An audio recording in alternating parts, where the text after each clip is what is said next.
Welcome welcome welcome to a power of now. कल हमने अध्याय 4 फिनिश किया विद सान्या एंड आज हम अध्याय 5 शुरू करेंगे स्टेट ऑफ प्रेजेंस में। कल जो हमने बातें करी और जो पहले इस अध्याय में बात करी कि कैसे पावर ऑफ नाउ में हम रहना अवॉइड करते हैं, हमें तरीके बताए गए कैसे हमें प्रैक्टिस करना चाहिए to live in the power of now. और उसी का एक्सटेंशन है स्टेट ऑफ प्रेजेंस, कैसे बीइंग में रहना चाहिए विद कॉन्शियसनेस। तो आज शुरू करते हैं Virdhani ji. Let's start with her and let's go for this new chapter.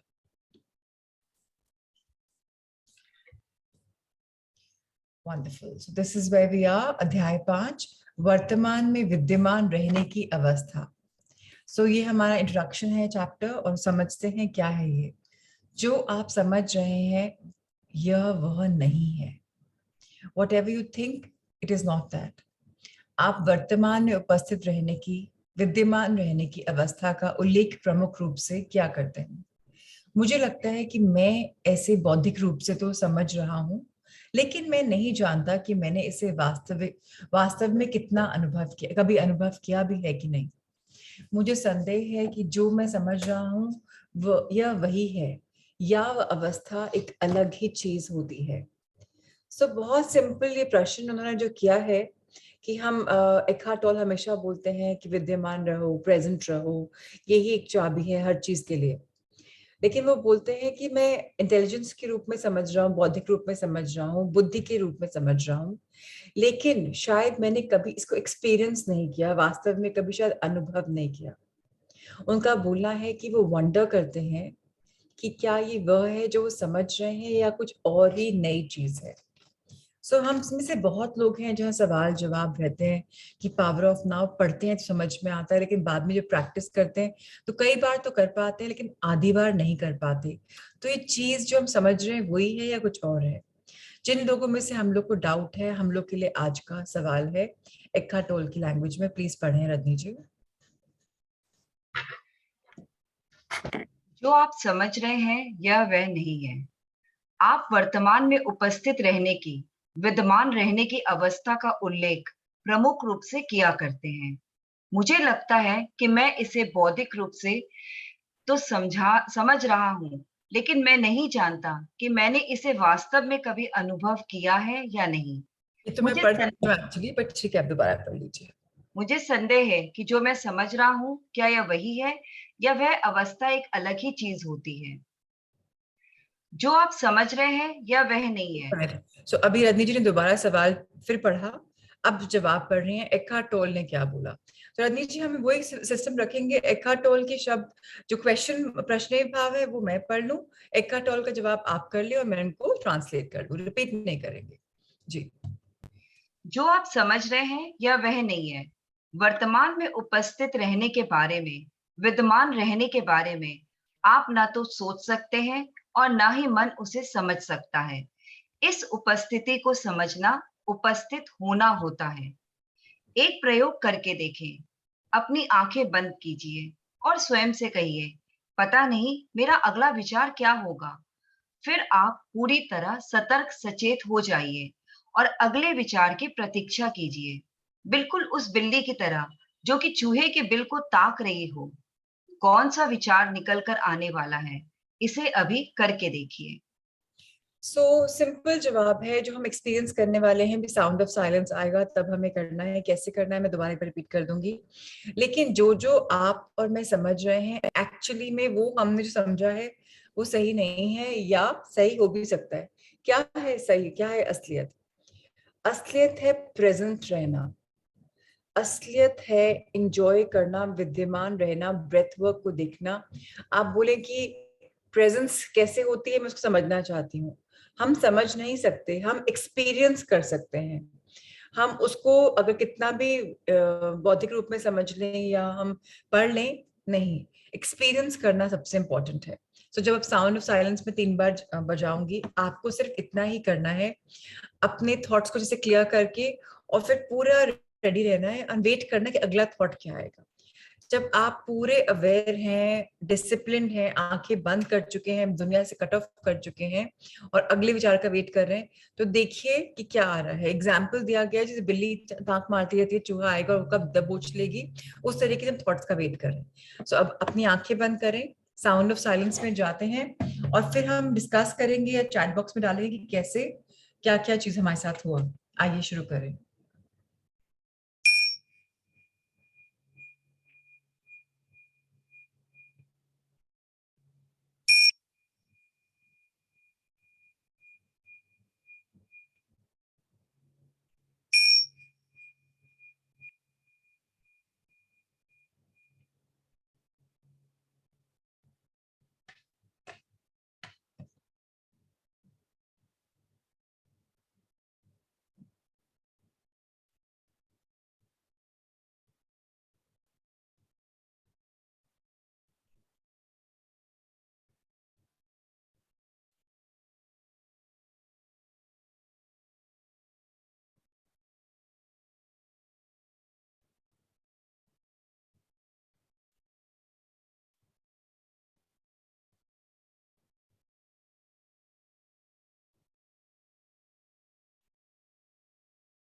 अब आंखें खोलें और चैट बॉक्स में टाइप करें कि क्या हुआ।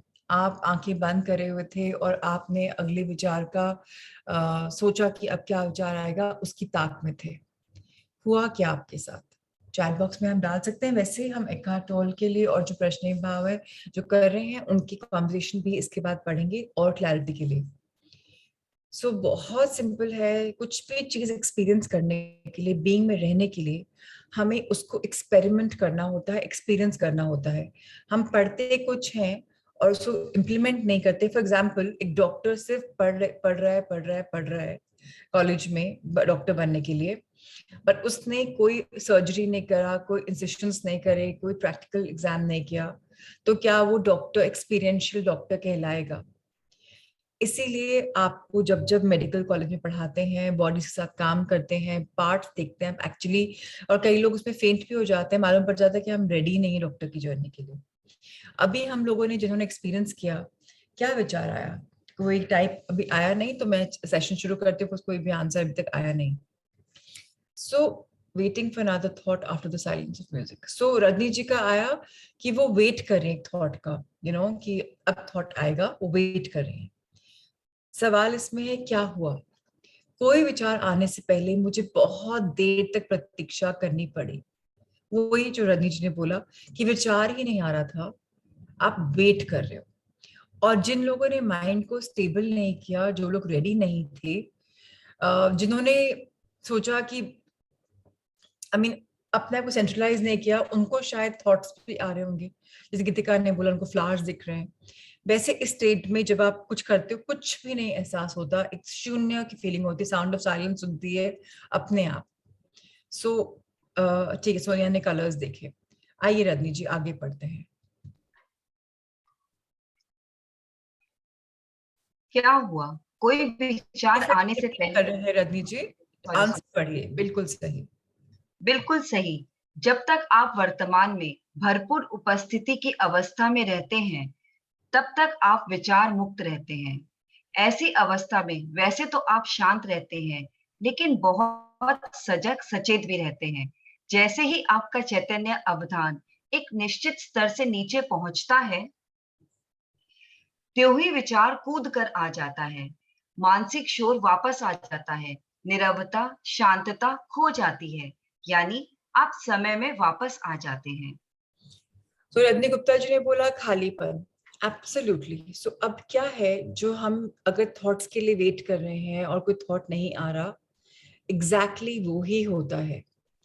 जब तक हम अपनी प्रेजेंस को फील करते हैं, तब हम फ्री ऑफ थॉट हो जाते हैं।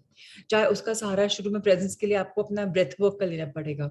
जब आप कुछ नहीं कर रहे होते तो कोई थॉट्स पे नहीं आते।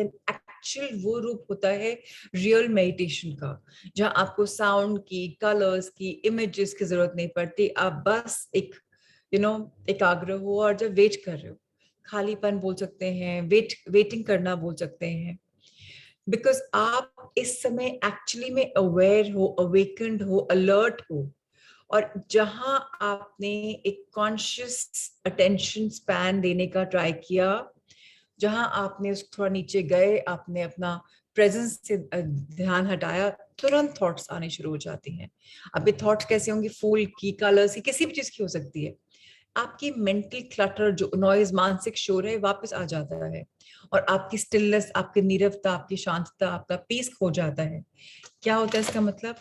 आप वापस समय में चले आते हैं। मतलब आपको टाइम का अनुभव होता है। जब आप मेडिटेट करते हैं तब एब्सेंस ऑफ टाइम हो जाता है, मालूम ही नहीं पड़ता क्या होता है। और ये पहुंचना बहुत कठिन नहीं है, जब इनफैक्ट ये एफर्टलेस है। जब आप एफर्ट करेंगे मेडिटेट करने पे तो आप नहीं उतना पहुंच पाएंगे। जब आप अपना ध्यान में छोड़ के ट्राई करते हैं, देखा जाएगा क्या होगा, तब बेस्ट मेडिटेशन होती। क्यों? क्योंकि आप अपने आप से बहुत ज्यादा एक्सपेक्ट नहीं करते उस समय। आइए आगे बढ़ते हैं। कहा जाता है कि यह जांचने के लिए कि उनके शिष्य वर्तमान में कितने विद्वान हैं, कुछ जैन गुरु उनके पीछे चुपके से आते हैं और फिर अचानक ही उन पर छड़ी मार देते हैं। बिल्कुल एक झटका। अगर शिष्य पूरी तरह उपस्थित तथा विद्वान रहता है और सजग सचेत अवस्था में रहता है, जीसस के शब्दों में, अगर उसने अपनी कमर कसी हुई है और उसकी ज्योत प्रज्वलित है, तो उसे पीछे से गुरु के आने का भान हो जाता है और वह उसे रोक देता है या एक तरफ हो जाता है। लेकिन अगर उस पर छड़ी पड़ ही जाती है, तो इसका अर्थ होता है कि वह ख्यालों में कहीं खोया हुआ था, यानी विद्यमान नहीं था, अनुपस्थित था, अचैतन्य था। ये आप समझना अनिवार्य है, इम्पोर्टेंट है। अगर आप थॉटलेस हैं, अगर आप सिर्फ एंजॉय कर रहे हैं साउंड ऑफ प्रेजेंस को, साउंड ऑफ साइलेंस को, बीइंग में हैं, तो आपके अंदर कोई थॉट्स नहीं है, तो आप चेतक है, आप अवेयर है, चेतन आपका जागा हुआ है। इस अवस्था में अगर कोई सरसराहट आएगी तो आप उसके लिए भी शायद अवेयर होंगी, और कोई अगर पीछे से आएगा तो आपको फील होगा कोई एनर्जी आपके पीछे से आ रही। लेकिन अगर आप मग्न हैं कहीं पर, तो आधी से ज्यादा बार आप डे ड्रीमिंग की दुनिया में हैं। आपने ख्याली पुलाव बना लिए, फ्यूचर में चले गए, इल्यूजनरी वर्ल्ड में चले गए, और आप कहीं से भी प्रेजेंट नहीं है। इनफैक्ट आप अनुपस्थित हैं, एब्सेंट हैं, अनकॉन्शियस है, अचेतन चेतन से है, क्योंकि आपने ख्यालों का सहारा ले लिया और आप चैतन्यता से बहुत दूर चले गए। बीइंग में कोई थॉट्स नहीं आएंगी, और जब आप बीइंग में एब्सेंट है तब थॉट्स ही थॉट्स आएंगी। आइए और पढ़ें दो लाइन। प्रतिदिन के जीवन में विद्यमान बने रहना स्वयं के साथ गहराई से जुड़े रहने में सहायता करता है। अन्यथा मन, जो कि बेहद चलायमान रहा करता है, अपने साथ आपको ऐसे बहा कर ले जाता है जैसे उफनती नदी ले जाती है। हमारा जो मन है चलायमान है, अपनी चलाता रहता है, और कहाँ से कहाँ आपको, अभी आप टिम्बकटू में हो, फिर कल आप मालदीव में चले जाओगे, फिर आप दिल्ली में आ जाओगे, फिर आप वहां चले जाओगे। आप कहाँ से कहाँ से कहाँ से कहाँ बहते चले जाते हो एक रिवर की तरह। लेकिन हमें ये समझना है, अगर हम प्रेजेंट रहेंगे रोज की लाइफ में, तो हम ये डीप रूटेड बन जाएंगे, गहराई से जुड़ जाएंगे, और हमें ये सहायता करेगा आगे भी। और अगर हम मन की बात पे फैले रहेंगे तो हम बाहर से ही बस हम नदी की तरह जा रहे हैं, और हम बिल्कुल भी ठहराव नहीं है। तो हमें ठहरना है, हमें चलायमान नहीं रहना है, हमें बीइंग में रहना है। नदी की तरह मतलब फ्लो कर रहे हैं। वो एक एक चीज बोलते हैं लाइफ में फ्लो करते रहो, वो अलग चीज है।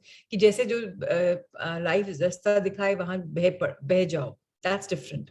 और एक बोलते हैं थॉट्स में फ्लो करते रहो, नहीं, थॉट्स स्टिल रहनी चाहिए और लाइफ में फ्लो करना चाहिए, तब हम एक्चुअल रियल लाइफ जी रहे हैं। सवाल आता है, स्वयं के साथ गहराई से जुड़े रहने से आपका क्या अभिप्राय है? कि लोग बोलते हैं कि मैं रूटेड हूं, मैं ग्राउंडेड हूं, मैं अपने आप जुड़ा हुआ हूं, इसका क्या मतलब है? आइए समझते हैं।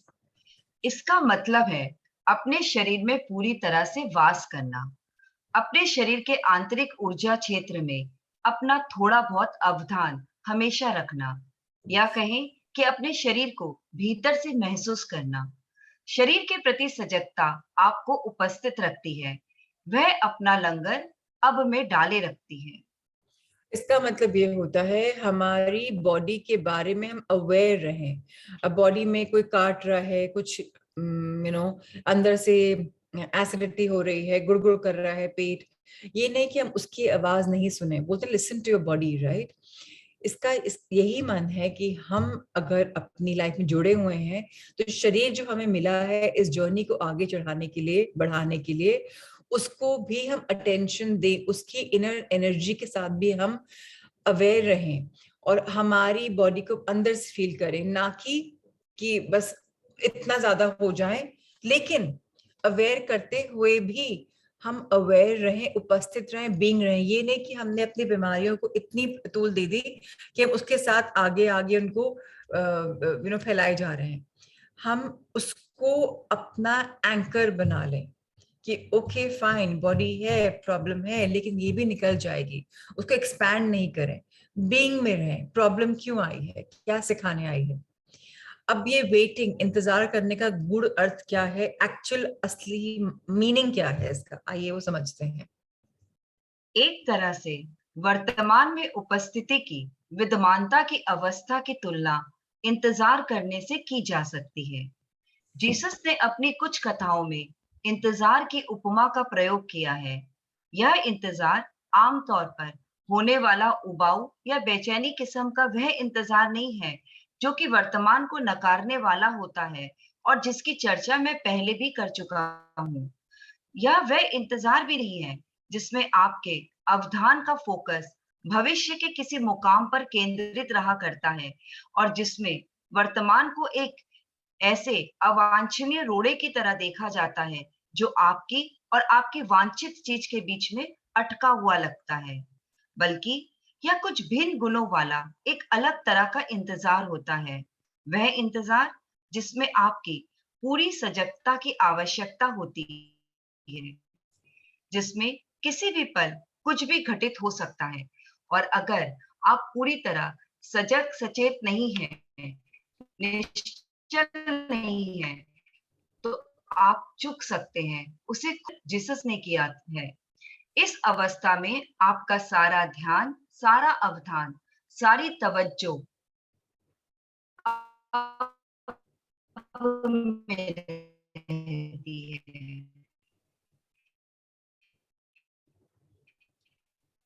किसी दिवा स्वप्न के क्या आप लिए, सबको रजनी जी की किसी रजनी जी, सोच विचार के लिए, कुछ याद करने या कोई प्रत्याशा करने के लिए उसमें कुछ रजनी जी आवाज आ आपकी रही है? आवाज मुझे जा आ रही है, आ रही है, क्लियर नहीं थी। एक मिनट, सिर्फ मेरे साथ हो रहा है कि बाकी, हाँ सबको ब्रेकिंग आ रही है।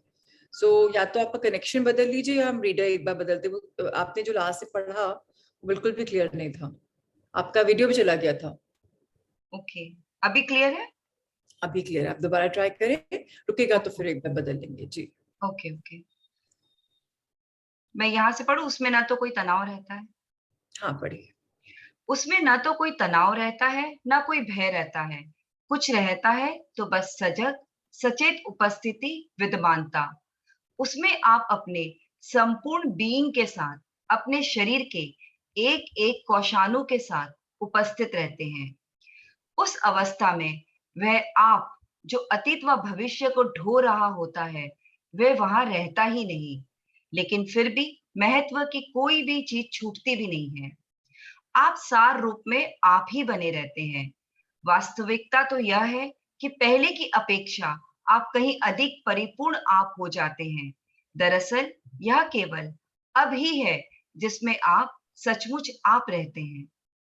सो हमेशा की तरह वर्तमान में प्रेजेंट रहना, बीइंग को फील करना क्या होता है, क्या हम इसको एक वेटिंग की तुलना दे सकते हैं?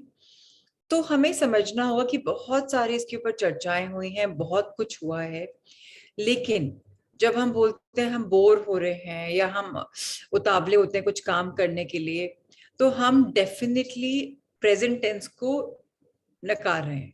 क्यों? क्योंकि हम इसको नहीं एंजॉय कर रहे, बोल रहे हैं हम बोर हो रहे हैं, हमें कुछ करने को चाहिए। इसका मतलब हमें अपनी कंपनी या कुछ नहीं करने में बोरियत होती है, और ऐसे में हमें समझना चाहिए कि हमारे लिए एक वार्निंग है कि हम फ्यूचर और प्रेजेंट और पास्ट के बीच में कहीं ना कहीं झूल रहे हैं, प्रेजेंट को अवॉइड कर चुके हैं, अब आगे और क्या करूं और क्या करूं और क्या करूं। हमने इसको तुलना कर ली कि अब ये अब ये अब ये।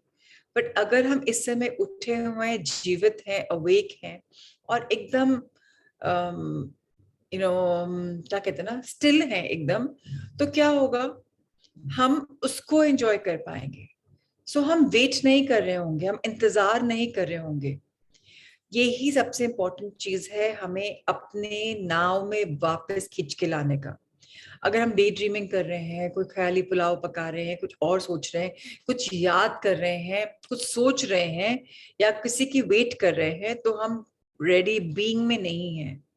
क्योंकि बीइंग में कोई भी प्रकार की टेंशन नहीं होती है, बीइंग में कोई भी प्रकार का डर नहीं होता, सिर्फ बीइंग होता है, प्रेजेंस होता है। सो बहुत ज्यादा जरूरी है हमें अपने आप को कुछ नहीं करने की हैबिट में भी लाना, जहां हम जैसे हैं संतुष्ट हैं, पूर्ण हैं और हम अपने साथ एंजॉय कर रहे हैं। ऑब्वियसली हर समय तो हम कर नहीं सकते। अगर हमने आधा घंटा कर लिया तो अगले आधे घंटे में शायद हमें कुछ थॉट्स आए फ्यूचर के बारे में, दैट्स ओके। जितना करा उतना अच्छा।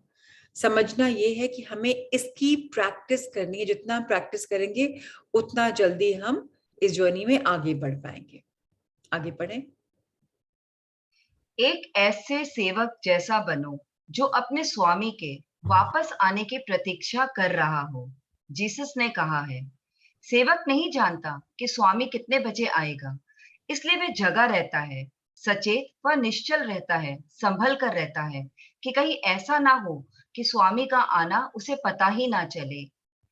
एक अन्य दृष्टांत में जीसस जैसी 5 लापरवाह अचैतन्य महिलाओं का उल्लेख करते हैं, जिनके पास अपने दियों को जलाए रखने, उपस्थित रहने के लिए पर्याप्त तेल, चैतन्यता नहीं है और इसलिए वे दूल्हे अब को देखने से चूक जाती हैं और विवाह भोज आत्मज्ञान से वंचित रह जाती हैं।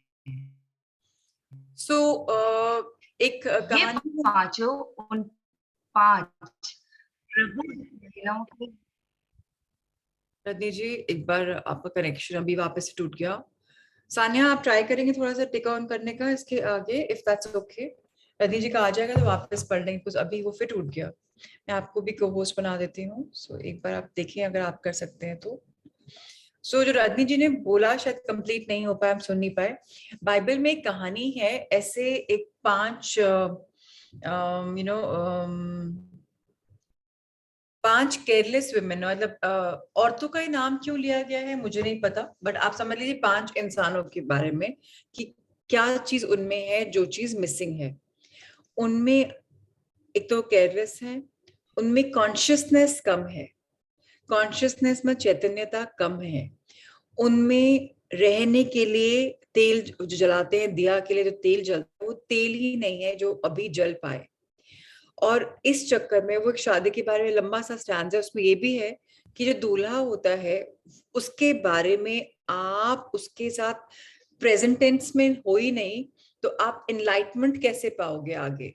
सो इसके बारे में पूरा वो चैप्टर है कि जब आपने आत्मज्ञान नहीं लिया, चैतन्यता नहीं ली, तो आपने अपना टाइम गवा दिया और फिर आपको लगता है पूरी लाइफ बीत गई, मैंने तो कुछ किया ही नहीं। क्यों नहीं किया? क्योंकि आप चैतन्य ही नहीं थे, आपको पता ही नहीं था आपे कहाँ जाना है।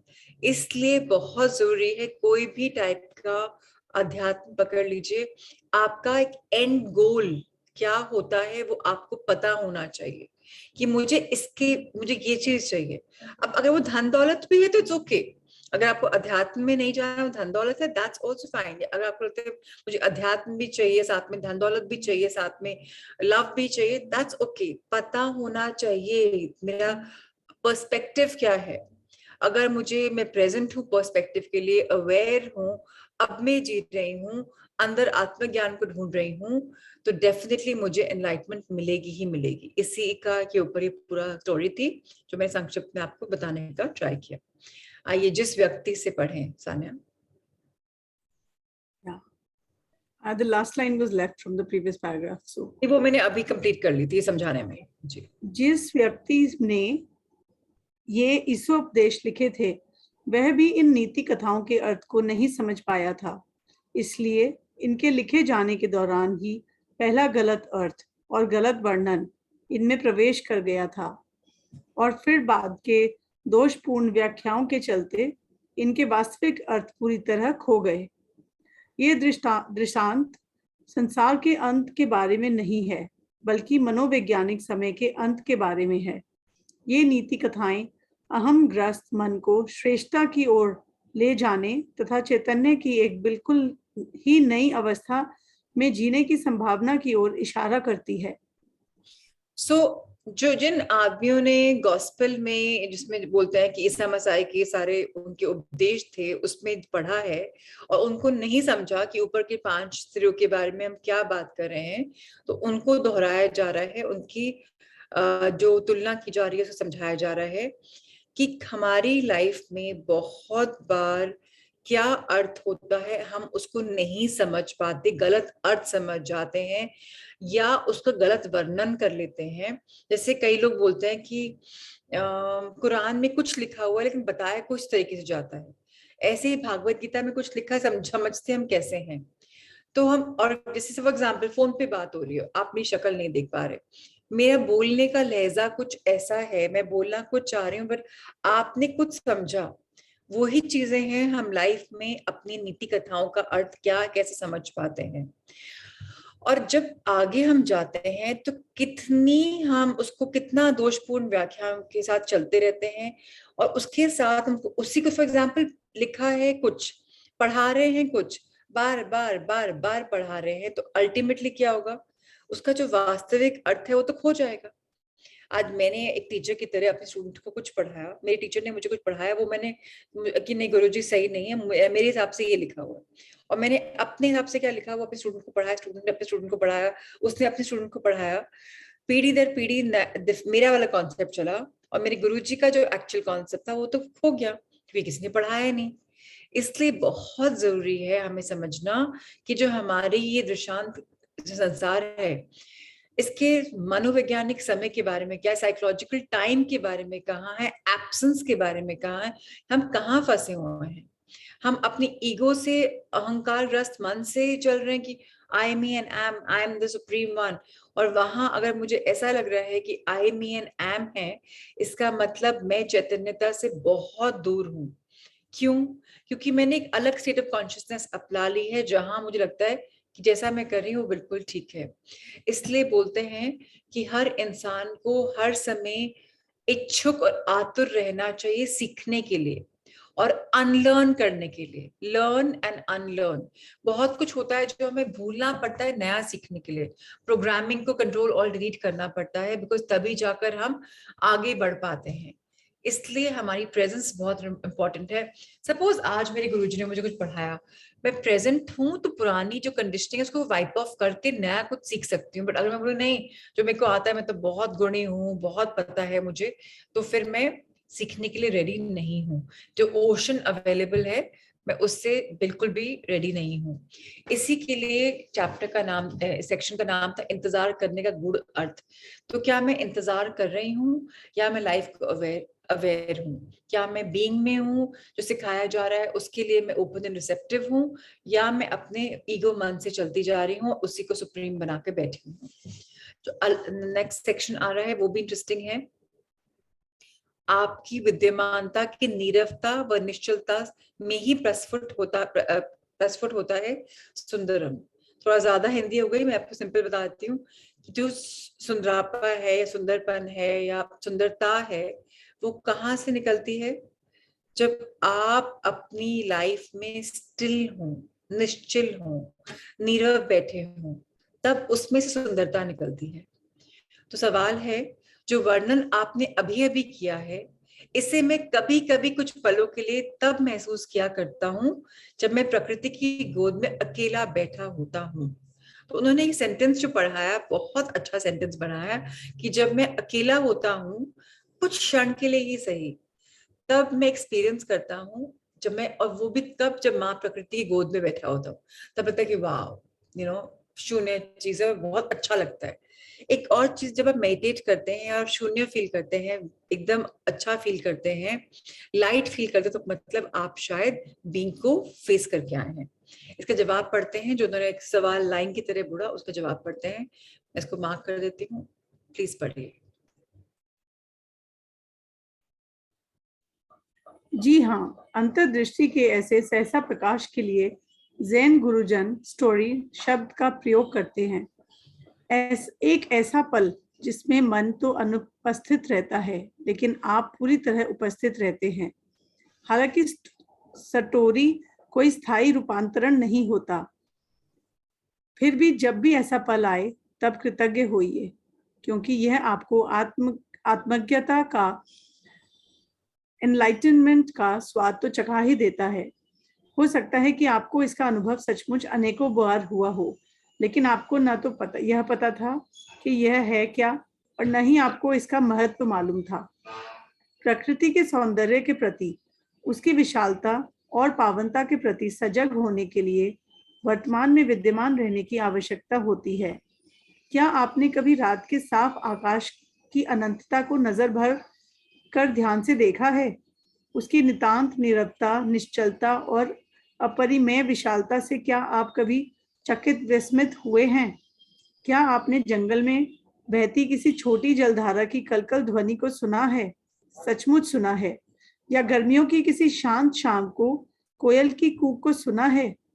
इन सब चीजों के प्रति सजग होने के लिए मन का ठहरना, शांत होना, खामोश होना जरूरी है। सभी समस्याओं के पुलिंदे को जो सिर से उतार कर कुछ देर के लिए नीचे रख देना होगा, अतीत के, भविष्य के और अपने सारे ज्ञान के पुलिंदों को भी, वरना आप देख कर भी नहीं देख पाएंगे और सुनकर भी नहीं सुन पाएंगे। आपका पूरी तरह उपस्थित होना, विद्यमान होना आवश्यक है। सबसे इम्पोर्टेंट चीज है इसके लिए बात जो कर रहे हैं, सटोरी शब्द जो यूज किया है, जेन वर्ड है। जैसे हम बोलते हैं बुद्धिज्म में एनलाइटमेंट, और बाकी अध्यात्म में धीरे धीरे पढ़ते जाओगे, धीरे धीरे आपकी लाइट खुलती रहेगी और आप एनलाइटमेंट के पथ पे चल रहे हो, जहां आपको सब कुछ के लिए अवेयर है। जो सटोरी शब्द है, इसका मतलब होता है कुछ ऐसा हुआ कि आप एनलाइटेंड हो गए, एकदम से एनलाइटमेंट आपको मिल गई। तो सटोरी उसके लिए यूज किया जाता है जहां एक फ्लैश ऑफ इनसाइट आएगी, एनलाइटमेंट, कि हाँ अब मैं देख पा रही हूँ उसके अंदर क्या चीज है। यार बोलते हैं एकदम से बत्ती जल गई, और तब हम एक्चुअली में माइंड से फ्री हो जाते हैं और प्रेजेंट हो जाते हैं, और तब हमारा इंस्टेंट ट्रांसफॉर्मेशन हो जाता है जो लाइफ लॉन्ग रहता है। ये टेम्पररी नहीं आता। अगर आपका सटोरी वाला फील आ गया तो परमानेंट एनलाइटमेंट आपकी आ जाएगी। अब आप इमीडिएटली उसके लिए शायद कृतज्ञ हो सकते हैं, या आपको एक स्वाद मिला है, आप उसको ऑब्जॉर्व कर रहे हैं, दैट्स ओके। हमें समझना ये है कि हमने ये वाला फीलिंग कई बार फील किया है कि वाह, हाँ मुझे अब समझ में आया, और उसकी इम्पोर्टेंस को भी जाना है, और इम्पोर्टेंस कई बार जान के भी अनजाना कर लिया। और ये कैसे ज्यादा फील होता है, जब माँ प्रकृति की गोद में होते हैं, और जब हम प्रकृति के सौंदर्य के प्रति अवगत होते हैं और उसको कॉम्प्लीमेंट करते हैं। कभी आप जाएं, कभी हिल स्टेशन में जाएं, आप शहरों में रहते हैं तो शायद आपको आसमान में रात में चांद तो दिख जाएगा, तारे नहीं दिखेंगे। और जब आप कहीं जाते हैं जहाँ क्लीन एटमोसफेयर होता है, बोलते हैं वाह, आपको कॉन्स्टलेशंस भी दिखती हैं, आप इंजॉय कर पाते हो, तब आप विशालता को देख पाते हो, पावनता को देख पाते हो, और तब आप बीइंग में रहते हो, जब आप एब्जॉर्ब कर रहे हो कि ओ माय गॉड। और सबने फील किया होगा, जब आप एकदम बंद हो और सब देख रहे हो, कुछ बोलने की जरूरत ही नहीं है, तब आप बीइंग अवस्था में रहते हो। जब आप रात को चांद या चांदनी की वजह से आप आपको लाइट मिल रही है और आपको खूब आप एंजॉय कर पा रहे हो, तब कहीं ना कहीं जाके आप स्टिल रहते हो, पीसफुल रहते हो, स्टेबल रहते हो, और आप उसकी मजेस्टिक चीज को एंजॉय कर पाते हैं। बहुत इंपॉर्टेंट है, तभी बोलते हैं बार बार बार बार प्रकृति में जाओ, प्रकृति सौंदर्य दिखाएगी, प्रकृति दिखाएगी कि कितना कुछ है यहाँ पर। और तब आप अपने आप से ठहर जाएंगे, शांत हो जाएंगे, खामोश बैठ जाएंगे, क्योंकि आप प्रफुल्लित होंगे, इंजॉय कर रहे होंगे, बिकॉज आप उस समय टोटली विद्यमान होंगे, प्रेजेंट होंगे। तब आपकी पर्सनल बैगेज, मुझे ये प्रॉब्लम है, मुझे वो प्रॉब्लम है, घर में ये ठीक नहीं है, फैक्ट्री में ये ठीक नहीं, उससे बहुत दूर चले जाएंगे। बच्चों के साथ ये नहीं हुआ, तब आप उसको छोड़ के जहां आप हैं उसको आप एंजॉय कर पाएंगे। आप लोगों में से जो लोग भी हॉलिडेज पे जाते हैं और अपने मोबाइल में हुक्ड रहते हैं या लैपटॉप्स में हुक्ड रहते हैं, आप लोग प्रेजेंट नहीं हैं। आप लोग अपने आप चेक कर लीजिए कि जब आप प्रेजेंट हैं, मतलब जो आप कार्य कर रहे हैं उसको आप पूरी तरीके से शिद्दत से एंजॉय कर रहे हैं। That means being present. आगे पढ़ते हैं। बाहरी रूप व आकार के सौंदर्य के अलावा भी बहुत कुछ ऐसा है जिसे कोई नाम नहीं दिया जा सकता, जिसका वर्णन नहीं किया जा सकता, और जो कि एक गहरा, आंतरिक और पवित्र मूल तत्व है। जब कभी भी और जहाँ कहीं भी सौंदर्य है, वहाँ यही मूल तत्व किसी न किसी माध्यम से जगमगा रहा होता है। यह आपके समक्ष प्रकट तभी होता है जब आप वर्तमान में उपस्थित हो, विद्यमान हो। क्या ऐसा नहीं लगता कि वह अनाम तत्व और आपकी विद्यमानता एक ही चीज है? क्या आपकी उपस्थिति आपकी विद्यमानता के बिना भी कभी प्रकट हो सकता है?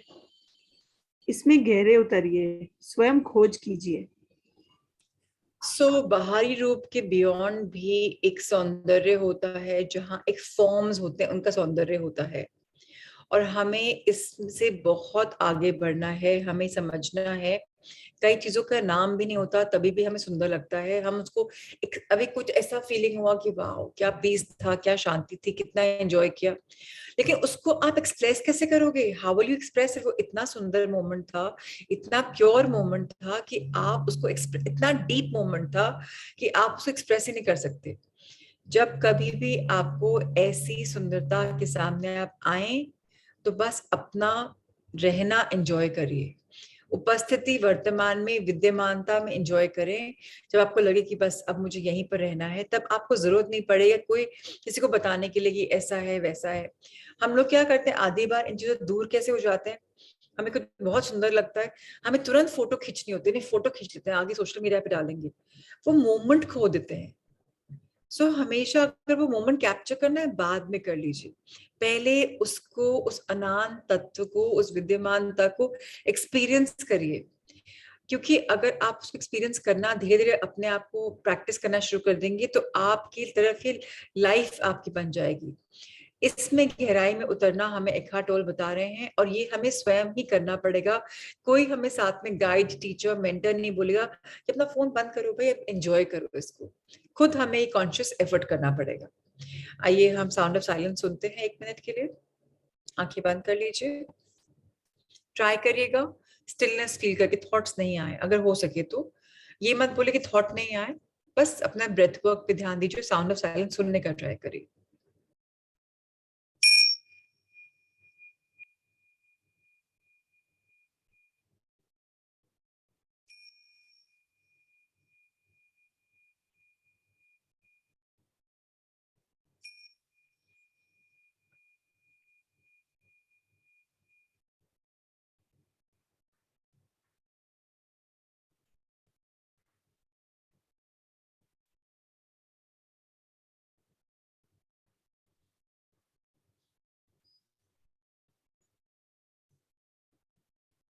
धीरे धीरे जब हम एंजॉय करेंगे साउंड ऑफ साइलेंस, तो हम बहुत आगे बढ़ जाएंगे अपनी लाइफ में, और तब हम फील कर पाएंगे कितना आगे क्या क्या है।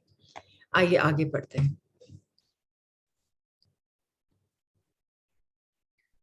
जब आप विद्यमानता के पलों का अनुभव करते हैं, तब शायद आपको यह भान भी नहीं होता होगा कि आप मन रहित अवस्था में हैं। इसलिए ऐसा होता है क्योंकि इस अवस्था और विचार प्रवाह के बीच अंतराल बहुत कम रहता है। आपकी सटोरी अवस्था को आए कुछ पल ही होते हैं कि मन वापस आ कूदता है, लेकिन सटोरी वहां थी अवश्य, वरना तो आप उस सौंदर्य को अनुभूत ही नहीं कर पाते। मन सौंदर्य को ना तो पहचान सकता है और ना ही रच सकता है, केवल उन कुछ पलों के लिए जबकि आप पूरी तरह उपस्थित थे, विद्यमान थे। तब वह सौंदर्य वह पवित्रता भी आ उपस्थित हुई थी।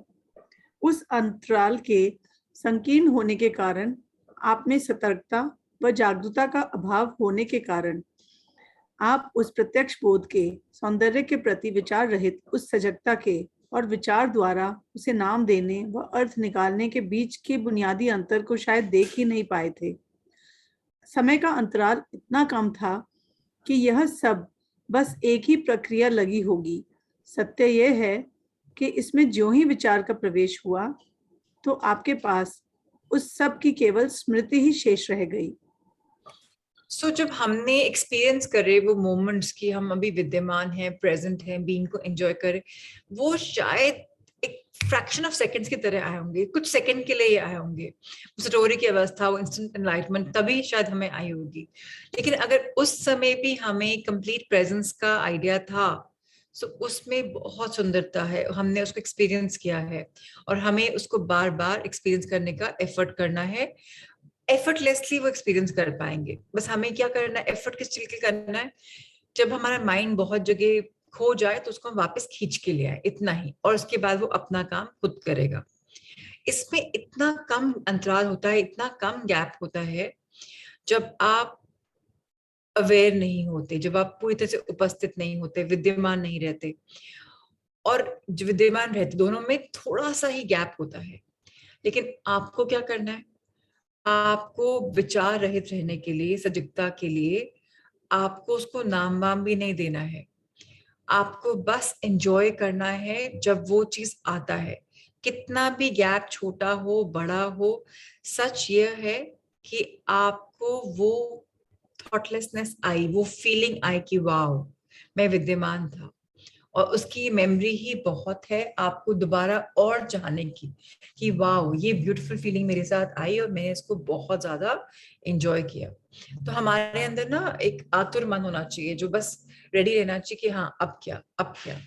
आइए ये पढ़ते हैं। प्रत्यक्ष सॉरी प्रत्यक्ष बोध और विचार के बीच समय का अंतराल जितना अधिक होगा, मानव के रूप में उतनी ही गहराई आपको उपलब्ध होगी, यानी आप उतने ही अधिक चैतन्य होंगे। बहुत से लोग अपने मन के कारागार में इस कदर कैद रहते हैं कि प्राकृतिक सौंदर्य का तो उनके लिए जैसे कोई वजूद ही नहीं है। भले ही वे कह सकते हो, वाह कितना सुंदर फूल है, लेकिन वह केवल एक कंप्यूटर की तरह बोलना होता है, क्योंकि ना तो वे नीरव तथा निश्चल रहते हैं और ना ही उपस्थित रहते हैं। वे तो फूल को सचमुच देखते भी नहीं हैं, ना वे उसकी सुगंध को महसूस करते हैं और ना ही उसकी पावनता को। बिल्कुल वैसे ही जैसे वे स्वयं को नहीं जानते हैं, ना उन्हें अपने मूल तत्व का पता है और ना अपनी पवित्रता का। तो इसका एग्जाम्पल है, जब हम अपने दिमाग में एक केज में इम्प्रिजन, एक जेल में बंद रहते हैं, हमने अपनी लाइफ में लेबल्स बना लिए, ये ऐसा है, वो वैसा है, ये ऐसा है। तो अगर हमने फूल की सुंदरता को भी तारीफ करी, हम उसको शायद वाकई में एंजॉय नहीं कर पा रहे। कमल का फूल क्यों बोलते हैं कि बहुत सुंदर रहता है, कीचड़ में भी खिलता है? क्यों इसको अध्यात्म से रिलेट किया जाता है? क्यों शायद देवी देवता या बुद्धिज्म में बहुत कॉमन है या बहुत पॉपुलर है? क्योंकि हमारे अंदर इतनी कंडीशनिंग होती है, उसको हम इक्वलाइज कर सकते हैं गंदगी से, उससे हमारे अच्छे सुंदर प्योर थॉट्स निकलते हैं, वो धीरे धीरे खुलते रहते हैं। कमल के फूल में इतना होता है, वो जब फाइनली खुलता है तो एकदम फुल एनलाइटमेंट के स्टेज से कंपेयर करते हैं। अब आप समझें, अगर हमारे दिमाग में कंडीशनिंग बैठी हुई है, एक सिंपल कहानी थी रामायण में शबरी की, जहाँ वो हर बेर को चखती हैं और जो मीठा होता है वो उसमें डालती हैं और राम को वो परोसती हैं। अब देखने वाले ने बोला, छी जूठा बेर कैसे वो खा रही है, क्योंकि हमने छी बना दिया कि जूठा है, उसने दिया और ये भगवान रूपी को दिया इतना। राम ने क्यों खाया वो बेर को?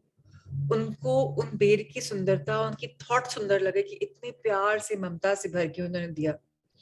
किस नजरिए से हम किसको देख रहे हैं, किस कदर हम कैद हैं अपने बनाए हुए कारागार में, उससे हमें बाहर निकलना है कि वहीं रहना है, हम पे डिपेंड करता है हम इसको कैसे, किस लिहाज से देख रहे हैं। और देखते हुए क्या हम पुराने बैगेज से हटे हुए हैं, अभी जैसा है उसको वैसे देख रहे हैं, या अभी जैसा है जिस इंसान ने किया है उसने पहले कैसे किया था उससे हम इम्प्रेस्ड हैं। इससे डिपेंड करेगा हमारा बीइंग का एहसास। लोग बोलते हैं लोग नहीं बदलते, तो ये तो ऐसा ही काम करेगा, बट ऐसे लोग भी मिरेकल्स कर चुके हैं जो पहले कभी नहीं करते थे, अब करते हैं, लेकिन हम उनको एक्सपीरियंस करने के लिए रेडी हैं क्या?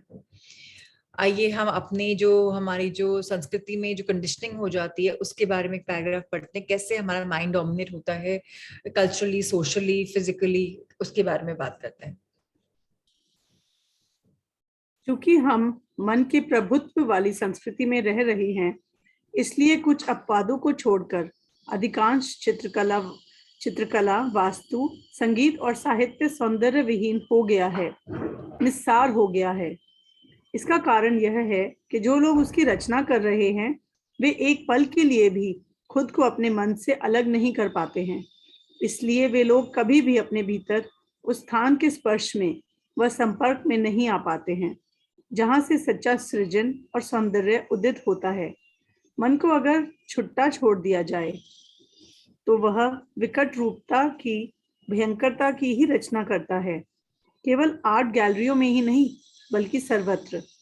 जहाँ शहरों का नज़ारा देखिए, जरा शहरों का नज़ारा देखिए, औद्योगिक बंजर जमीन को देखिए। किसी भी सभ्यता ने कभी भी इतना गंदापन, इतना भद्दापन, इतना घिनौनापन पैदा नहीं किया। तो ये हम इंसानों की जाति की बात हो रही है कि कैसे हम लोग इतने इम्प्रेशनेबल हैं, कैसे माइंड में जो हमारी बातें होती हैं वो अंदर बैठ जाती हैं और वो कहाँ कहाँ झलकती हैं, हमारे मॉडर्न आर्ट में, हमारे वास्तुशास्त्र में, आर्किटेक्चर में, हमारे म्यूजिक में, हमारे लिटरेचर में, जहाँ शायद ब्यूटी ही नहीं है या ब्यूटी है, असेंस ही नहीं है या है, किसी चीज में है किसी में नहीं है, हमारा नजरिया क्या है, उसको क्यों ऐसा बोलते हैं कि ब्यूटी नहीं है, सौंदर्य विहीन हो गया है। क्यों? अब आपने आजकल के लिरिक्स सुने, कितने भद्दे लिरिक्स हैं, मतलब गानों की तो बैंड बज गई। कोई बोलता है जटांग पूजा, आई डोंट रिमेम्बर क्या क्या नाम लोग के होते हैं, कैसे कैसे लोग गाना गाते हैं। क्यों भद्दापन हो रहा है? क्योंकि आज डीपर मीनिंग से दूर चले गए हैं, क्योंकि हम अपने आप से टच में नहीं हैं, तो इस माइंड के जाल में हम फंस चुके हैं और हमने ब्यूटी को छोड़ दिया है। अगर हम इन अटैचमेंट्स को थोड़ा सा छोड़ दें, अपने आप को फ्री कर, छुट्टा मन, मतलब छुट्टा लोग होते हैं, छोटे छुट्टे काम पे आते हैं, कभी करते हैं कभी नहीं करते, तो छोड़ दें अगर हम उसको, तो हम वापस अपनी लाइफ में अपने साथ एक टच बेस कर पाएंगे, हमारे माइंड को टाइम मिल जाएगा कुछ क्रिएट करने का। सिर्फ आर्ट गैलरी में या मॉडर्न आर्ट में जहाँ मीनिंग नहीं होता या होता है उसमें ही नहीं, बल्कि पूरी सृष्टि में हमें अपना नजरिया बदलने की जरूरत है। हम कहाँ फंसे हुए हैं उसको देखने की जरूरत है। आज हमारी मदर अर्थ को हमने इतना एक, हर जगह एनवायरनमेंट फ्रेंडली की बात हो रही है, प्लास्टिक टॉक्सिन्स आ चुके हैं। स्कूल्स में क्यों नहीं होते हैं सेशंस, कॉलोनीज में क्यों नहीं होते सेशंस लोगों को बताने का कि जो आप फिल्म फॉइल यूज कर रहे हो कितना हार्मफुल है? क्यों अवेयरनेस नहीं? बात हर जगह हो रही है, बट क्या स्कूल में compulsory half an hour discussion होता है कि आपने किया कि नहीं? रोज रोज क्या हमें ज्ञान डालते हैं? क्या हमारा नहीं रिस्पॉन्सिबिलिटी है सोसाइटी के लिए? इसलिए बहुत इंपॉर्टेंट है हमें अपने आप की सुंदरता देखना, प्रकृति की देखना, और जो ये गंदापन भद्दापन हो रहा है इससे दूर जाना। जब हम क्लटर करेंगे, मैंने कई बार पहले इक्किगाई किताब में भी ये है, जब अपनी सराउंडिंग को डिक्लटर करते हैं, हमारे आंतरिक मन में और हमारे एनर्जी फील्ड में भी अनक्लटरिंग, डिक्लटरिंग होती है, और ये बहुत इंपॉर्टेंट है। सो अगेन वही बात आती है कि हम कितने अवेयर हैं। जो अगला सेक्शन है वो बोलता है विशुद्ध चेतना को पहचाना, कि प्योर कॉन्शियसनेस क्या है, उसको हम रियलाइज कर पा रहे हैं, उसको पहचान पा रहे हैं। सवाल है क्या उपस्थिति और बीइंग एक ही बात है? Beautiful question. शायद आप में से कई लोग को इसका आंसर पता भी हो। आइए पढ़ते हैं। जब आप बीइंग के प्रति चैतन्य हो जाते हैं तब वास्तव में होता है यह है कि बीइंग भी अपने प्रति चैतन्य हो जाता है, और जब बीइंग अपने प्रति चैतन्य हो जाता है तो वह हो जाती है उपस्थिति, विद्यमानता। चूंकि बीइंग, चैतन्यता और जीवन प्रायवाची ही हैं, इसलिए हम कह सकते हैं कि उपस्थिति का अर्थ है चेतना का अपने ही प्रति चैतन्य हो जाना या जीवन को आत्म चेतना प्राप्त हो जाना। लेकिन इन शब्दों में उलझकर मत रह जाइए और न ही इसे समझाने की कोशिश ही कीजिए। इसमें ऐसा कुछ नहीं है जिसे कि उपस्थित रह सकने से पहले आपको समझने की आवश्यकता हो। जब हम लोग कॉन्शियस हो जाएंगे बीइंग में रहने का, प्रेजेंट में रहने का, तो एक्चुअली में क्या हो रहा है कि जो बीइंग है, प्रेजेंट है, ये भी कॉन्शियस अपने आप में हो जाएगी और दोनों आपस में कॉम्प्लीमेंट करेंगे। जैसे बोलते हैं ना, एक साइकिल में आगे पीछे का पहिया दोनों चलेंगे तो साइकिल चलेगी। तो बीइंग और कॉन्शियसनेस वो ही साइकिल के दो पहिए हैं। अब समझने वाली बात यह है कि जब बीइंग कॉन्शियस में बदल जाती है और कॉन्शियसनेस प्रेजेंस में बदल जाती है, तो क्या ये एक है कि नहीं? अब समझिए ये कि जो बीइंग है, जो कॉन्शियसनेस है और जो जिंदगी है, जीवन है, ये सारा एक साथ चलता है। ये सिनोनिमस है, एक के बिना इस दूसरे का मीनिंग नहीं है, सब साथ साथ में चलते हैं। तो हम बिल्कुल बोल सकते हैं कि प्रेजेंस का मतलब कॉन्शियसनेस और बीइंग। सो अगर हमने एफर्ट किया इसको समझने के लिए और इन शब्दों के जाल में नहीं फंसेंगे, तो हम उस चीज को, उस फीलिंग को एक्सपीरियंस कर पाएंगे। इस पे ज्यादा कुछ समझने का नहीं है, हमें बस इतना समझना है कि being is equal to presence is equal to चेतन इज इक्वल टू चेतना is equal to everything. So consciousness, being, presence synonymous हैं और ये एक साथ चलते हैं।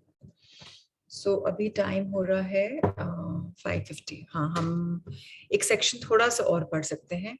अगला का सवाल करते हैं। आपने जो अभी अभी कहा है उसे मैं समझता हूँ, लेकिन लगता है कि इसमें कुछ ये भी संकेत है कि बीइंग व परम अनुभावित यथार्थ अभी भी पूर्ण नहीं हुआ है, कि वह अभी भी विकसित होने की प्रक्रिया में है। क्या ईश्वर को भी निज विकास के लिए समय की आवश्यकता पड़ती है? तो सवाल सरल है, फिर भी मैं थोड़ा सरल और कर देती हूँ। वो बोल रहे हैं कि मैं समझ रहा हूँ कि बीइंग का मतलब रियलिटी है, जिसको हम अनुभव कर सकते हैं, एक्सपीरियंस कर सकते हैं, प्रेजेंट टेंस है, लेकिन ये पूर्ण नहीं है। ये भी अभी, जैसे बोलते हैं ना पर्सनल प्रोग्रेस, ऐसे भी ये विकसित होने की प्रक्रिया में चल रहा है, डेवलपमेंट होने की प्रक्रिया में चल रहा है। क्या भगवान को भी खुद की डेवलपमेंट के लिए इसकी जरूरत पड़ती है? आइए सवाल पर सुने जी, प्लीज पढ़े। हाँ, लेकिन अगर केवल अभिव्यक्त ब्रह्मांड के सीमित परिप्रेक्ष्य से देखा जाए तो बाइबल में ईश्वर घोषणा करता है, मैं ही आदि हूँ और मैं ही अंत हूँ और मैं ही समस्त जीवन हूँ। जिस काल निरक्षेप साम्राज्य में ईश्वर निवास करता है, जो कि आपका भी घर है, उसमें आदि और अंत एक ही है और वह उस समस्त पदार्थों का सत्य है जो अभी तक हुए हैं और आगे भी होंगे। वही एकत्व और पूर्णत्व भी एक अभिव्यक्त अवस्था में शाश्वत रूप से उपस्थित है, मानव मन की समझ और कल्पना से पूरी तरह परे।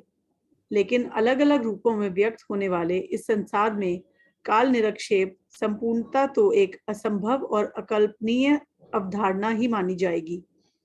यहाँ तो चैतन्यता, जो कि शाश्वत स्तोत्र से प्रसर्जित प्रकाश ही है, उसे भी विकास प्रक्रिया के अंतर्गत मान लिया जाता है, लेकिन ऐसा हमारे सीमित बोध के कारण होता है। परम अर्थ में ऐसा नहीं है। फिर भी इस संसार में चेतना के विकास के बारे में मैं थोड़ा विस्तार से आपको बताने जा रहा हूँ। अब अगले एक मिनट, अगले सेक्शन में हम पढ़ेंगे कि वो क्या एग्जैक्ट है, लेकिन अभी बस इतना समझना इम्पोर्टेंट है कि जो पूरा हमारा ब्रह्मांड है, जो यूनिवर्स है, उसमें जो मैनिफेस्ट करता है वो क्या है, क्या एनर्जी मैनिफेस्ट करती है। जो हमारे भगवानों ने बोला है कि मैं ही आदि हूँ, मैं ही अंत हूँ, मैं ही समस्त जीवन हूँ, तो इसमें बाइबल में क्या बोलते हैं? I am alpha, I am omega and I am the living one. तो अगर मैं इस टाइमलेस रेल में रह रहा हूँ, काल निरपेक्ष साम्राज्य में रह रहा हूँ, जहाँ भगवान निवास कर रहे हैं, वहां मुझे समझना चाहिए कि यही बिगिनिंग है, यही एंड है। इसलिए बोलते हैं कि जो आत्मा भी है, इसका कोई बिगिनिंग नहीं, कोई एंड नहीं है। वो कपड़े जैसे बदलते हैं हम इंसान रोज, ऐसे ही आत्मा जीवन बदलती है। आज शायद रजनी जी है, कल शायद कोई और है, परसों शायद कोई और है, बट एक ही आत्मा ने डिफरेंट डिफरेंट चोले पहने हैं, वो भी समझ के कि मेरी जर्नी आगे क्या बढ़ने वाली है। हम सब होल एंड कंप्लीट हैं। अभी ह्यूमन माइंड का हमें इमेजिनेशन मिली है, हमने ह्यूमन बीइंग की बॉडी ली है, तो हमें इसके साथ चलना होता है। और यहाँ हमें सबसे बड़ा गिफ्ट क्या मिला होता है? चैतन्यता का। अगर हम इसको इस्तेमाल करना शुरू कर दें तो हमारी जो कॉन्शियसनेस है उसके अंदर और लाइट आएगी और आप अपनी जर्नी को आगे बढ़ा लेंगे इस प्रकाशित दुनिया में। इसको अपना एक टाइम बना लेंगे। सो अगर हमने इसे सीमित बोध ले लिया, लिमिटेड परसेप्शन ले लिया, तो हम लिमिटेड ग्रोथ कर पाएंगे। असल मतलब क्या है इसका? कि हमारा जो ये चेतना के विकास का पूरा काम हो रहा है, इस संसार में हम आए ही इसलिए हैं कि हम इवॉल्व कर सके अपने कॉन्शियसनेस के साथ इस दुनिया में। और उसके बारे में हम अगला और समझते हैं। प्लीज पढ़ें। जिस किसी चीज का अस्तित्व है उसमें बीइंग है, ईश सत्य है, कुछ मात्रा में चेतना है। एक पत्थर में भी अल्प विकसित चेतना विद्यमान रहती है, अन्यथा तो वह होता ही नहीं और उसके अणु परमाणु छिन्न भिन्न हो जाते। सब कुछ सजीव है, सूर्य, पृथ्वी, पेड़ पौधे, पशु पक्षी, मनुष्य, सब में चेतना भिन्न भिन्न मात्रा में व्यक्त हो रही है। वह चेतना ही रूप आकार में प्रकट हो रही है।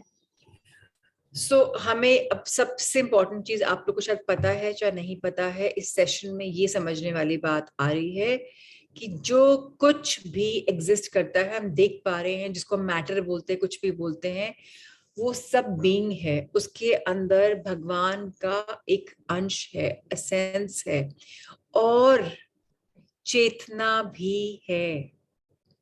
आपको पता होगा शायद कि इंसान बनने के पहले हमारे बहुत सारे वर्जन्स होते हैं। कहते हैं 84 लाख योनियों के बाद हमें मनुष्य का जीव मिलता है। मनुष्य के जीव से पहले हम जानवर होते हैं, उसके पहले हम कीड़े मकोड़े वगैरह होते हैं, उसके पहले हम पेड़ पौधे वगैरह होते हैं, उसके पहले हम रॉक्स एंड मिनरल्स होते हैं। अगर आपने क्रिस्टल्स को कभी देखा हो, क्रिस्टल पढ़े पढ़े भी आपको उसमें कुछ उगता हुआ दिखाई देगा। आप बोले पत्थर कैसे उगता है? ऑब्जर्व करिए क्रिस्टल्स को, जो आपके बहुत सारे टाइप के होते हैं, लोग उनमें इन्वेस्ट करते हैं। इनमें भी कॉन्शियसनेस रहती है। अगर आप एक पत्थर को उठा के वहां से वहां फेंक रहे हैं, उनमें भी कॉन्शियसनेस रहती है। और हम उस कॉन्शियसनेस को भी क्या करते हैं? डिस्ट्रॉय करते हैं कि यार पत्थर ही तो है। अगर उसमें भी कॉन्शियसनेस है, सारे एटम्स में, सारे मॉलिक्यूल्स में, तो हमें समझना चाहिए सब कुछ इस लाइफ में, इस मदर अर्थ पे अलाइव है। सन भी, अर्थ भी, प्लैनेट्स भी, स्टार्स भी, एनिमल्स भी, प्लांट्स भी, ह्यूमन बींग्स भी, रॉक्स भी, मिनरल्स भी, स्टोन्स भी, और सबके अंदर भिन्न भिन्न प्रकार से कॉन्शियसनेस रहती है जो मैनिफेस्ट करती है एक फॉर्म पे दूसरे फॉर्म पे। जब हम इतना समझ जाएंगे तो हम किसी को अपने से नीचे या ऊपर नहीं देखेंगे। ये बहुत ज्यादा इंपॉर्टेंट चीज समझने वाली है। हम आइए एक और पैराग्राफ पढ़ते हैं जी। चेतना जब रूप आकार में, विचार के रूप में, भौतिक रूप के में प्रकट होती है, तब संसार की सृष्टि होती है। केवल इस पृथ्वी पर ही जीवन के लाखों रूपों को देखिए। जल में, थल पर, नभ में, और फिर जीवन के हर रूप की लाखों प्रतिकृतियां बनती रहती हैं। किस प्रयोजन से? क्या रूपों और आकारों के साथ कोई खेल खेल रहा है? यही वह प्रश्न है जिसे पूरब के जिज्ञासु पूछा करते थे। उन्होंने इस संसार को लीला की संज्ञा दी, यानी एक प्रकार का दिव्य खेल जो ईश्वर खेल रहा है। जाहिर है कि प्रत्येक जीव रूप के इस खेल में कोई बहुत महत्व नहीं रखता। समुद्र में अधिकतर जीव रूप जन्म के बाद लंबे समय तक जीवित नहीं रह पाते। मानव रूप भी बहुत जल्दी ही मिट्टी में मिल जाता है, और जब जाता है तो ऐसे चला जाता है जैसे कि वह कभी था ही नहीं। क्या यह दुखद है, क्रूर है? आपको तभी लगेगा जब आप हर रूप को एक अलग पहचान दे देंगे। अगर आप यह भूल जाएंगे कि जीव की चेतना तो ईश्वर सत्य ही है जो कि रूप में व्यक्त हुई है, लेकिन ऐसा आप तब तक नहीं जान सकते जब तक कि आपको यह बोध नहीं हो जाता कि आपका अपना ईश्वर सत्य विशुद्ध चेतना ही है। सो हमें चेतना के बहुत सारे रूप आकार देखने को मिलते हैं, थॉट्स के बहुत सारे रूप मिलते हैं, कुछ मैनिफेस्ट होते हैं, कुछ ऐसे कैसे रह जाते हैं। तो हमें सबसे ज्यादा इम्पोर्टेंट चीज जो ये देखने में आती है कि इस प्रकृति में millions and millions of type के लाइफ फॉर्म्स मिलते हैं। हमारे अर्थ पे तो बहुत सारे हैं, अब वो पानी पे है कि वो लैंड में है कि वो एयर पे है, उसका कोई फर्क नहीं पड़ता। बस समझना ये है कि कॉन्शियसनेस हर टाइप में अवेयर है। कहते हैं ना लीला रची हुई है, हम एक लीला का हिस्सा है, बड़ी लीला का हिस्सा है, और ये एक गेम चल रहा है और ये पैरेलल चल रहा है। अगर हमने कई साईफाई मूवीज देखी हूँ उसमें भी देखने को मिलता है। सबसे इम्पोर्टेंट ये हमें समझना है, चाहे कुछ ही पलों के लिए, कुछ ही क्षणों के लिए, कुछ ही मिनट्स के लिए, अगर हमें इस लाइफ फॉर्म पे इस कॉन्शियसनेस के साथ लिव करने को मिल रहा है तो हमें वो चीज इंजॉय करनी चाहिए। जीवन तो आता है और जाता है। कीड़े मकोड़े तो आज पैदा हुए अभी खत्म हो गए, अभी बोल रहे हैं, अभी सामने कितने मिलियंस मर रहे हैं पता ही नहीं चलता, चल रहे हैं पाँव में कि नीचे आ गया पता ही नहीं चलता। जानवर को खा के लोग नॉन वेजिटेरियन मरते हैं, तो आपके अंदर भी वो एनर्जी आ रही है। इंसान भी आता है, 5 एलिमेंट्स में मिल जाता है, चाहे दफना दो चाहे जला दो, ये लाइफ है। लेकिन जब हमें लाइफ मिली है, जब हमें चेतना मिली है, दोनों को हमें एंजॉय करना चाहिए, लिव करना चाहिए, समझना चाहिए कि हम ईश्वर के अंश हैं, हमारे अंदर ये है और सबके अंदर ये है, और हमें इसको आगे बेटर बेटर बेटर करना है। जैसे बोलते ना, चलनी में छान कर एकदम प्योर करने की सब कुछ निकल जाए। अगर हम एक समझिए, आप एक चलनी में मिट्टी छान रहे हैं, उसमें मोटे कंकर पत्थर हैं, तो वो तो नहीं छनेंगे ना। ये मोटे कंकर पत्थर हमारी कॉन्शियसनेस के ब्लॉक्स आते हैं, जहां हम कुछ कर नहीं पाते या कर पाते हैं उसके इक्वेट करते हैं। और ये ब्लॉक्स कब आते हैं? फियर, जब डर होता है। डर कब होता है? जब अवेयरनेस नहीं होती। अवेयरनेस कब नहीं होती? जब हम ब्रेथ वर्क पे काम नहीं करे, प्रेजेंस में नहीं है। तो हम सबको ले देकर एक बात समझनी है कि प्रेजेंस के ऊपर काम करना है, अपने खुद के ऊपर काम करना है, जितना हम प्योरली काम कर सकें उसके ऊपर काम करना है। अगर हम उस पर काम करते रहें तो हम लाइफ में आगे ही जाएंगे, पीछे मुड़ के नहीं जाएंगे। सो बहुत इंपॉर्टेंट है इसको समझना। आज हम इसी पे एक ब्रेक लेते हैं, कल हम वापस शुरू करेंगे। Any questions, any doubts? आज जो हमने पढ़ा उसके साथ कुछ सबसे इंपॉर्टेंट चीज जो हमने आज पढ़ी वो थी कॉन्शियसनेस के बारे में। वो थी कि कैसे हम लोग टाइम को एंजॉय नहीं कर पाते और मल्टीटास्किंग करते करते विक्टिम्स बन जाते हैं, और तब लाइफ निकल जाती। लास्ट के डेज में लगता है हमने तो कुछ किया ही नहीं। क्यों ऐसा लगता है? क्योंकि हमने अपनी लाइफ कॉम्प्रोमाइज करने पे निकाल दी। कॉम्प्रोमाइज भी एक स्टेट ऑफ माइंड होती है। हमें पता है हमें कुछ करना है तो भाई पूरा एंजॉय करके कर लो ना, क्यों कंप्लेन करना है इतना ज्यादा। तो अगर हम ऐसा करेंगे तो लाइफ में प्रॉब्लम्स नहीं आएंगी। सबसे इंपॉर्टेंट चीज ये समझने वाली है। ओके, कुछ आई थिंक किसी का कोई एक रिप्लाई है, कमेंट है। गीतिका, गुड टू नो कि schools don't allow silver foil. At least अगर अवेयरनेस है तो फैबुलस, हम मदर नेचर की तरफ जा रहे हैं, पावर ऑफ नाउ में जा रहे हैं। Thank you, Smita, for saying that very finely explained. Thank you, thank you, thank you, everyone. Thank you, Radni ji, for reading. Thank you, Sanya, for reading. God bless you both. Lots of love and light to everyone. कल शाम को फिर मिलते हैं, शाम को 5 बजे। Thank you, thank you, thank you. Thank you.